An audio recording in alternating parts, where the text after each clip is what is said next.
안녕하세요. 저는 최근 인간관계에 대한 두려움을 극복하고 새로운 삶을 살게 된 사람입니다. 제게 일어난 한 사건 때문에 모든 사람들을 믿지 못하게 됐고, 친했던 사람들과도 인연을 모두 끊고 혼자서 외톨이처럼 지내게 되었어요. 그렇지만 사람은 사람으로 있는다는 말이 있듯이 저와 같은 일을 겪은 한 사람을 만남으로써 과거의 일을 함께 극복할 수 있었어요. 게다가 이 사람 덕분에 제 삶은 이전보다 더 승승장구할 수 있었죠. 이렇게 좋은 날이 제게 오려고 과거에 그렇게 아팠는지도 모르겠다는 생각이 들었어요. 생각만 해도 가슴이 아파오는 이 이야기를 다시 꺼내게 될 줄은 꿈에도 몰랐지만, 저 같은 일이 여러분들께는 절대 생기지 않았으면 하는 마음에 이렇게 글을 몇 자 적어보려고 합니다. 저는 어릴 때부터 자동차나 비행기, 배같이 탈 수 있는 이동수단을 좋아했었어요. 그래서 성인이 되면 비행기 기장이나 선원이 되고 싶었죠. 둘 중에 뭐 할지 고민하다가 그래도 사고 나면 배가 더 안전하지 않을까 싶어서 선원을 선택했어요. 만약 배가 물에 잠기기 시작하더라도 빠르게 구명조끼 입고 수영해서 나오면 될 것 같았거든요. 저는 해양고 해양대를 졸업하고 나서 꿈에 그리던 선원 생활을 시작했어요. 선원들은 한번 배를 타기 시작하면 평균적으로 기본 3개월, 길게는 1년 정도 타고 내려오는데요. 평균이 그렇다는 것이고 짧게는 단기로 1, 2개월 만에 탈 때도 가끔 있습니다. 하지만 저는 돈을 많이 벌고 싶어서 기본 5개월 정도는 타고 오는 것 같아요.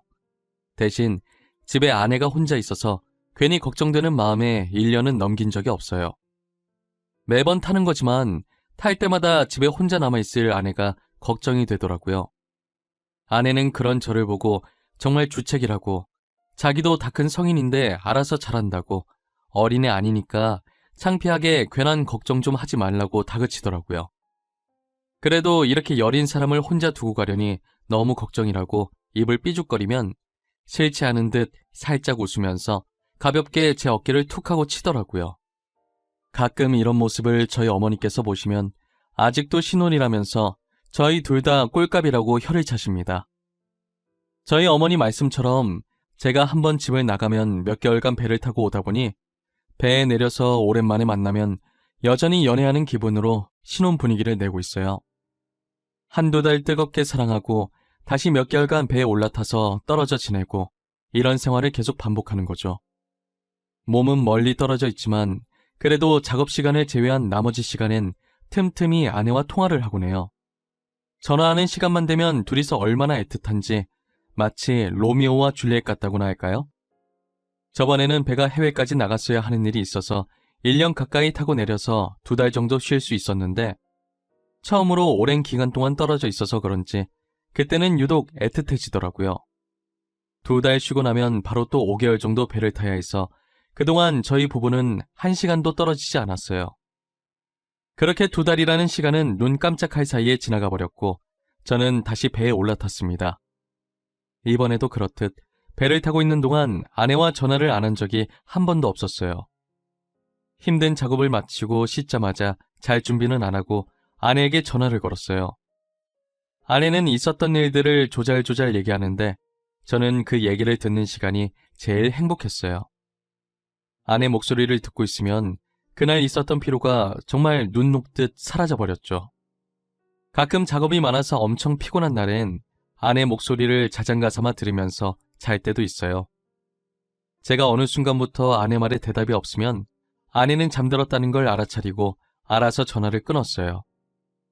그렇게 5개월의 시간을 보내고 집에 와보니 아내가 밥을 차려놓고 저를 반기더라고요. 아내가 저한테 다가오는데 제가 배에 올라타기 전보다 살이 많이 쪄 있더라고요. 전체적으로 몸을 훑어보는데 제 시선이 아내의 배 쪽에 멈췄어요. 마치 아내의 배가 임신한 사람처럼 살짝 볼록하게 나와 있더라고요. 여보, 나 없는 동안 너무 잘 지낸 거 아니야? 볼살 오른 것 좀 봐. 배도 많이 튀어나온 것 같고. 당신 뱃살 나오는 거 싫어서 조금이라도 살찌면 운동했었잖아. 아, 나 임신했어. 그래서 운동 못해. 아이가 먹성이 얼마나 좋던지 땡기는 거 다 먹다 보니까 이렇게 됐네. 아기 낳고 다이어트 다시 해야지. 임신했다고? 왜 나한테 말 안 했어? 나한테 말했어야지. 가리는 음식은 없었어? 입덧도 없고? 혼자서 얼마나 힘들었어. 우리 애 벌써부터 효자야. 입덧 없었어. 그러니까 이렇게 살이 쪘지. 당신 가고 며칠 뒤에 병원 가서 임신 진단 받았는데 괜히 걱정돼서 일 제대로 못할까봐 말 못했어. 그래도 말했어야지, 미련한 사람아. 착해 빠져가지고 맨날 내 걱정만 하고. 나 당신 애기 낳을 때까지는 배 안 탈 거야. 내가 집안일 다 할 테니까 그동안 하고 싶은 거 하면서 지내. 진짜? 그럼 나 주말에 친구랑 놀다 와도 돼? 간만에 친구 만나서 스트레스 좀 풀고 싶어. 친구도 그동안 애들 키운다고 못 만났었거든. 그래, 놀다 와. 오랜만에 만나는 거라 할 말도 많을 텐데 늦게 와도 돼. 대신 외박은 안 돼. 알겠지? 혼자 집에 있으면 심심하단 말이야. 그렇게 저는 주말에 아내가 친구와 편하게 놀 수 있도록 해줬어요. 아내도 애기 잘못될까봐 집 밖에 안 나갔었는데 간만에 외출이라 신나는지 얼굴에 웃음꽃이 폈더라고요. 혼자 남아서 빈집을 둘러보다 결혼 사진을 보는데 나간 지 30분밖에 안 된 아내가 너무 보고 싶더라고요. 저도 제 자신이 이 정도까지 팔불출일 줄은 몰랐어요. 잘 가고 있는지 전화해보고 싶었는데 너무 집착하는 것처럼 보일까봐 전화도 안 했어요. 그러다 얼마 지나지 않아 정말 오랜만에 고등학생 때 친했던 친구한테 전화가 온 거예요. 저는 반가운 마음에 친구 이름이 뜬 화면을 보자마자 전화를 받았어요. 정세야, 이게 얼마만이야? 거의 1년 만에 전화하는 거 아니냐? 잘 지내지? 요즘은 뭐하고 지내? 아직 그 회사 잘 다니고 있고? 나야 뭐 늘 똑같지. 나 이제 그 회사 안 다녀. 다른 회사로 이직했어. 근데 너 지금 배 안 타나 봐? 아, 배 탔다가 며칠 전에 내렸어. 요새 자꾸 장기간 배 타느라 너 보지도 못했네. 우리 집에 한번 놀러와. 너 원래 나 배 안 탈 때 자주 왔었잖아. 편할 때 불러주면 갈게. 그런데 너 여전히 와이프랑 사이 좋나 보다. 배 내리자마자 영화관 데이트 오고. 아주 부러워. 진짜 보기 좋다, 야. 뭔 소리야? 영화관 데이트는 무슨. 나 지금 집인데? 혼자 소파에 앉아서 멍 때리고 있다. 밖에서 나 닮은 사람이라도 봤냐? 집이라고? 나 지금 영화관이거든. 아까 팝콘 사다가 지수씨 봤는데? 너도 같이 온 줄 알았어. 너 있었으면 인사하려고 했는데 혼자 계시길래 괜히 아는 척하면 부담스러우실까봐 인사도 못했어. 아, 지수 영화관에 있어? 안 그래도 오늘 친구 만난다고 나갔었거든. 아마 그 친구랑 보러 갔을 거야. 난 또 뭐라고. 아내가 평소에 영화 보는 걸 엄청 좋아해서 저희 연애할 때도 영화관에 엄청 갔었거든요. 이번에도 늘 그렇듯 친구랑 영화 보려고 영화관에 간 것 같았어요. 또 팝콘이랑 오징어 같은 주전부리 엄청 사서 양쪽 팔에 끼고 다닐 아내가 생각났어요. 제가 이 정도면 먹으러 영화관에 오는 거 아니냐고 아내를 놀렸던 것도 생각이 나더라고요. 집에 오자마자 제 옆에서 오늘 영화 본 거 쪼잘쪼잘 거릴 아내 생각하니까 괜히 웃음이 났어요. 아내 오면 같이 먹을 야식 생각하고 있는데 전화 끊은 지 2시간 만에 다시 친구한테 전화가 왔어요. 야, 너 내가 무슨 말을 하든 충격받지 마. 정신 단단히 잡고 들어. 알겠지? 이거 진짜 마음의 준비하고 들어야 할 얘기야. 무슨 얘기길래 이렇게까지 겁을 주고 난리야? 그냥 빨리 말해. 나 웬만한 얘기에 충격 잘 안 받아. 괜찮아. 이거 진짜 심각한 거야. 나 아까 영화관에서 지수씨 봤다고 했었잖아. 기억하지? 우연찮게 같은 영화를 봤는데 지수씨 내 앞자리였거든? 근데 옆에 다른 남자랑 같이 있었어. 뭐? 확실해? 진짜 확실히 다른 남자랑 있었던 거야? 너 다른 여자를 우리 지수라고 착각한 거 아니지? 야, 우리 3명이서 얼마나 많이 놀았었는데 내가 지수씨 얼굴을 모르냐? 확실히 지수씨 맞아. 내가 나갈 때도 계속 지켜봤거든. 100%야. 저는 처음에 친구의 말을 듣고도 믿지 않으려고 했었어요. 만약 친구 말처럼 아내가 맞다고 해도 아내에게 오빠가 한 명 있는데 그 오빠랑 봤을 거라고 생각했어요.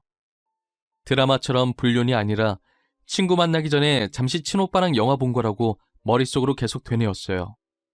하지만 찝찝한 기분을 도저히 그냥 무시할 수가 없겠더라고요. 저는 생각을 거치기도 전에 발이 저절로 안방으로 걸어가고 있었어요. 안방에 불을 켜고 하나씩 살펴보는데 아내의 화장대 서랍에서 쎄한 느낌이 들더라고요. 저는 평소에 아내의 화장대를 절대 건들지 않아요. 제 물건도 없을 뿐더러 아내가 자신의 물건을 만지는 걸 극도로 싫어했었거든요. 이제껏 한 번도 열어보고 싶다는 생각을 하지 않았었는데 그날은 너무 열어보고 싶은 거예요.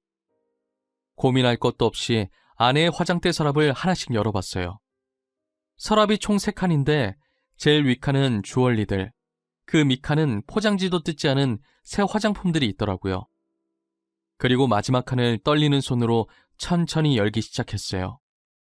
마지막 칸을 열자마자 보이는 물건에 저는 너무 놀라서 양손으로 입을 막고 주저앉았어요. 그 칸에는 제가 집에서 한 번도 본 적 없던 남자의 속옷들과 용품들이 들어있더라고요. 새 상품이었다면 제가 사용한 것들을 미리 사놨다고 생각할 수 있었지만 새 상품도 아니고 누가 봐도 사용한 흔적이 있는 속옷들과 남자 용품들이었어요. 순간 저는 머릿속에서 정말 5만 가지 생각들이 다 지나가더라고요. 아내에게 물어봤자 발뺌할 것이 안 봐도 뻔하기 때문에 저는 직접 증거를 잡기로 마음먹었어요. 저는 당장 집에서 나와 조그만 소형 카메라를 2개씩 사서 다시 들어왔어요. 오자마자 거실 TV 옆에 있는 화분에 하나 숨겨놓고 안방 침대와 마주보고 있는 행거 속에 잘 안 보이게 하나 숨겨놨어요. 모든 준비를 마치고 며칠 뒤 저는 친구 집에서 놀다가 자고 올 거라고 거짓말을 쳤어요. 아내는 아쉬운 내색도 없이 흔쾌히 그러라고 하더라고요. 저는 집을 나와서 영화관에서 아내를 봤다던 그 친구한테 전화를 했어요. 만나서 술 한잔 하자고 하려고 했는데 약속 있다고 미안하다고 하는 거예요. 아쉽지만 다른 사람이랑 놀아야겠다고 답하고 별다른 말은 하지 않았어요. 전화를 끊고 다른 친구한테 연락하려다가 괜히 돈만 왕창 쓸 것 같아서 오랜만에 부모님이 계신 본가에 방문했어요. 너가 여긴 왜 왔어? 며느라기는. 둘이 꼭 붙어 다니더니 어쩐 일로 혼자 왔어? 싸운 거야? 그래서 여기로 피신 온 거야? 그런 거 아니야. 간만에 엄마 밥도 먹고 싶고 그냥 집사람 편히 쉬게 하려고 혼자 왔어. 나 엄마가 해주는 밥 먹는 거 진짜 오랜만이잖아. 그리고 오늘 여기 온 거 집사람한텐 비밀이다. 비밀로 하는 거 보니 싸운 거 맞구만. 뭘 그려. 너네가 언제까지나 신혼일 순 없지. 가끔 싸우기도 하면서 사는 게 부부지. 그러면 오래간만에 실력 발휘 좀 해볼까? 싸운 거 아니라니까 그러네. 나 진짜 싸운 거 아니야, 엄마. 오랜만에 엄마가 해주는 밥 먹고 싶어서 온 거라니까. 제가 아무리 아니라고 해도 어머니는 안 믿는다는 듯 실눈을 뜨고 저를 쳐다보시더라고요. 아내가 지금 바람 피는 것 같다고 사실대로 말하면 어머니가 기절하실 것 같아서 차마 말은 못하고 그냥 싸워서 본가로 도망온 걸로 합의 봤어요. 그렇게 어머니가 차려주신 밥을 먹으며 잠시나마 아내 일을 잊고 있었어요. 결혼하기 전에 제가 쓰던 방에 들어가니 책장에 앨범이 하나 끼워져 있더라고요. 연애하던 시절에 아내와 찍었던 사진을 인화해서 보관했던 앨범이었어요. 한 장씩 넘겨보는데 그간 아내와의 추억들이 새록새록 기억나더라고요. 밝게 웃고 있는 아내 사진을 한 장 꺼내서 손으로 매만지며 제발 아니었으면 좋겠다고 중얼거렸어요. 제가 하고 있던 상상이 빗나가길 막장 드라마 같은 일은 제게 일어나질 않길 바라면서 잠들었던 것 같아요. 간만에 푹 자고 일어나서 시간 본다고 휴대폰을 켜니 아내에게 문자가 하나 와 있더라고요. 친구 남편 출장 갔다고 해서 지금 친구 집에 놀러 갈 건데 아마 자고 올 수도 있다고요. 저는 현재 아내가 없다는 걸 확인하고 녹화 영상을 보려고 집으로 향했어요. 거실과 안방에 있던 카메라를 수거해 메모리칩을 빼서 제 노트북에 연결시켰어요.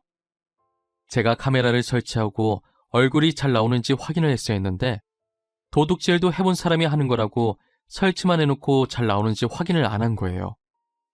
그래서 풀과 옷이 화면을 가득 채우고 가끔 사이사이 얼굴이 보이긴 하는데 자세히 봐야 보일 것 같아서 일단은 소리 먼저 확인을 했어요. 다행히 소리는 아주 또렷또렷하게 잘 녹음됐더라고요.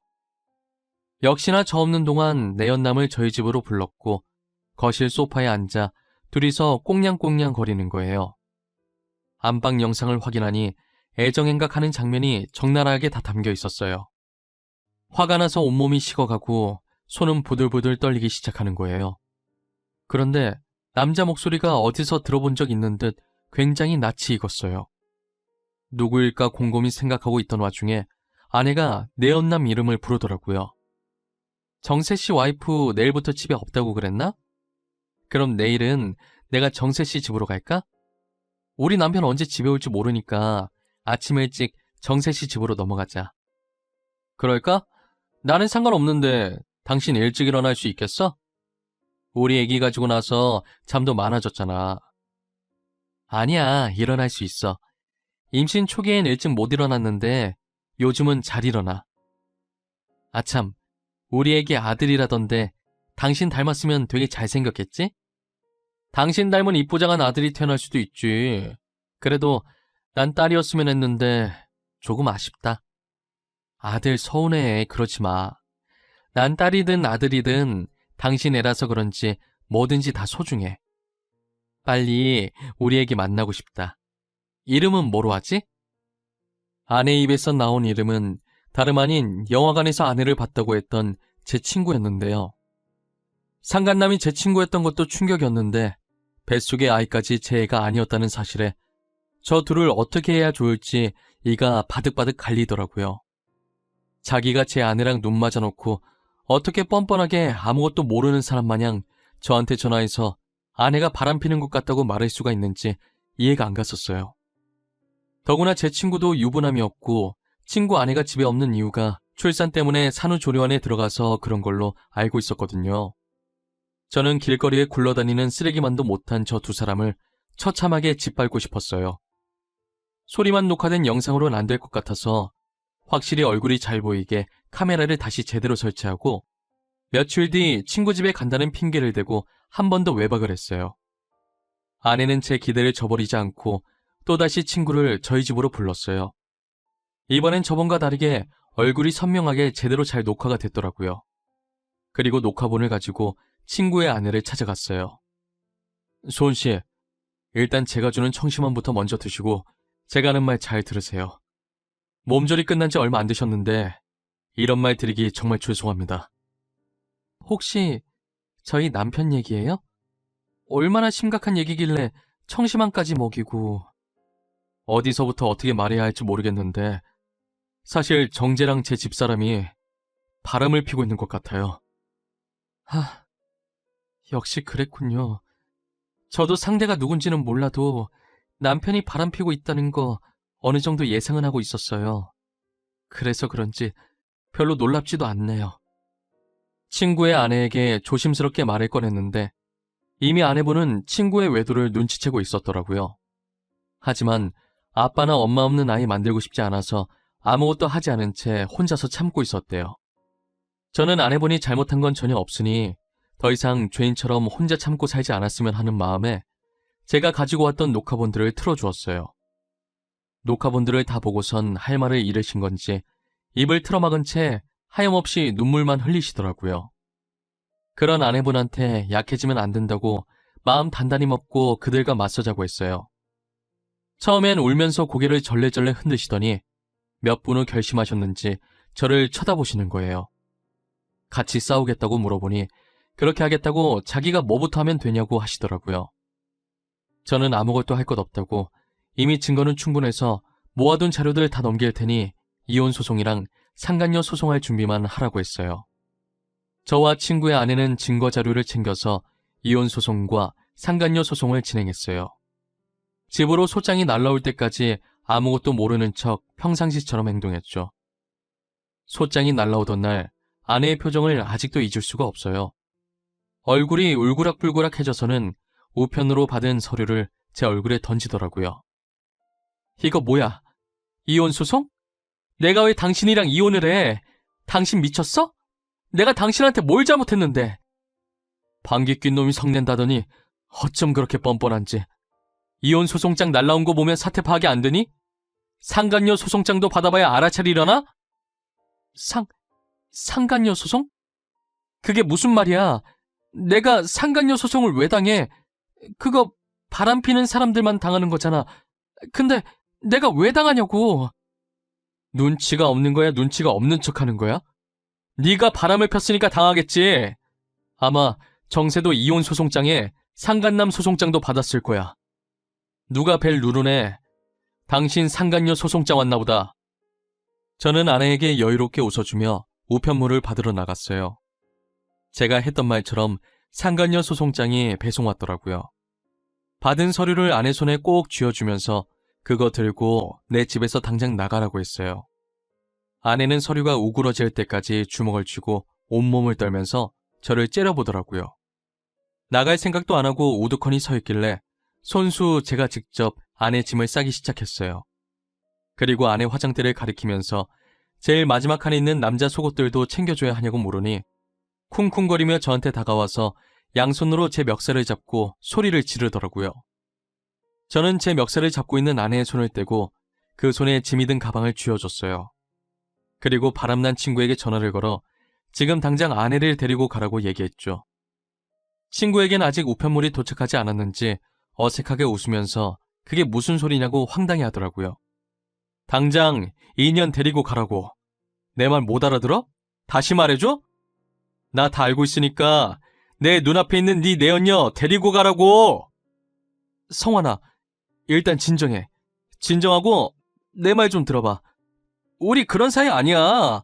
너가 뭔가 오해를 하고 있는 모양인데. 내가 바본 줄 아나. 너네 나 몰래 만나고 있던 거 다 알아. 증거까지 다 있는데 어디서 오리발이야? 당장 2년 안 데리고 가? 증거? 혹시 그거 우리 집사람도 알아? 아직 집사람은 모르는 거지? 성원아, 집사람한테 말한 거 아니지? 어? 나 집사람 없으면 안 돼. 제발 부탁할게. 말하지 말아줘. 왜? 왜 말하면 안 되는데? 항상 뒤에서 구린 짓 하는 애들이 들키면 꼭 이런다니까. 남의 가정 깨는 건 괜찮고 자기 가정 깨는 건 안 된다. 내가 이렇게 부탁할게. 아니다. 너가 하라는 거 다 할게. 그러니까 우리 집사람한테만 말하지 마. 나 집사람 없으면 죽어.